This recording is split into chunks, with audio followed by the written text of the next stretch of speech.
maamulka cisbitaalka Manhal ee magaalada Ceergaabo ayaa waxa ay ka warbixiyeen xaaladda guud ee cisbitaalkaas. warkan waxaa soo diray wariyahayaga Warsame Kaafi.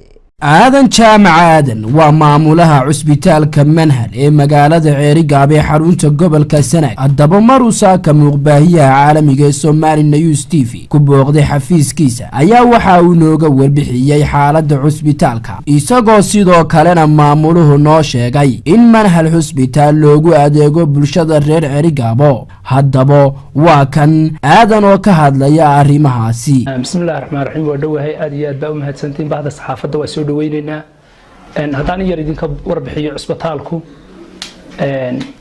waxa weeyaan cisbitaal aan ahayn barayfad caadiya oo ah cisbitaal u shaqeeya dadka oo u adeega bulshada u adeega. wuxuuna furan yahay 24 hour 24 saacadood, isagoo leh dhammaan adeegyadii kala duwanaa ee baahida bulshada ahayd, sida maxaan ku dhahdaa bukaan socodkii, bukaan jiifkii, qaybtii umulaha, qaybtii qalliinka, shaybaarkii, x-raygii iyo waliba shaqooyin kale oo dheeraada. saasoo ay tahay waxaa ka shaqeeya dhakhaatiir kala duwan oo ilaa 4 dhakhtara. waxaa ka shaqeeya shaqaale neerasa oo fara badan. waxa kale oo aan wax ku barnaa ardaydii jaamacadaha hadday tahay Sanaag iyo Golis iyo practical oo dhan baan ku qabanaa. saasoo ay tahay ma aragtay waxaan markasta u diyaarnahay inaan sii kordhino waxqabadka aan u qabanayno bulshada, annagoo aan ma aragtay eegaynin annagu inaan faa'iideysano, laakiin eegayna bulshada baahiyaadkeeda.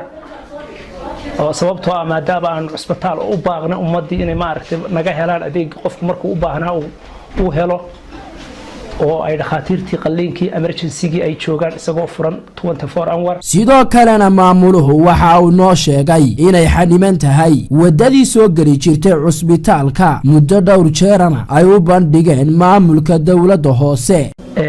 waxa ka xaniban iminka cisbitaalka wadadii soo geli lahayd, iyadoo aan u bandhignay gobolka dawladda hoose ay la socdaan, ayna sheegeen ma aragtay inay wax ka qaban doonaan. cidii kale oo ma aragtay wax ku darsanaysana waa u furan tahay arrintaasi. sida kale ma aragtay kaambeynadaan ku qabanaa, waxyaalaha dheeraadka ah baan ku qabanaa.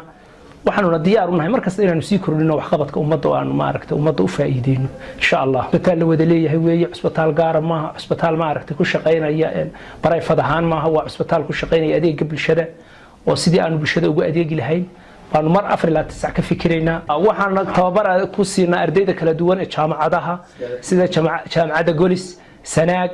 waad arkaysaan ma aragtay ardaydu wax soo baranaysay, maadaama gobolku u baahan yahay inay ma aragtay cid wax u soo barato oo wax la soo saaro.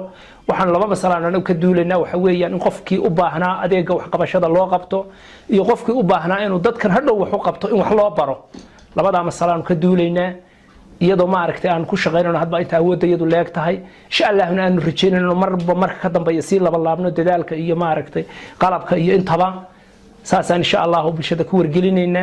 dhanka kalena intaanu ku sugnayn Manhal Hospital waxaanu la kulanay qaar ka mid ah ardayda jaamacadaha Golis iyo Sanaag oo ah kuwa lagu tababaro gudaha cisbitaalka. haddaba waa kuwan iyaga oo nooga warbixiyay faa'iidooyinka ay ka helaan.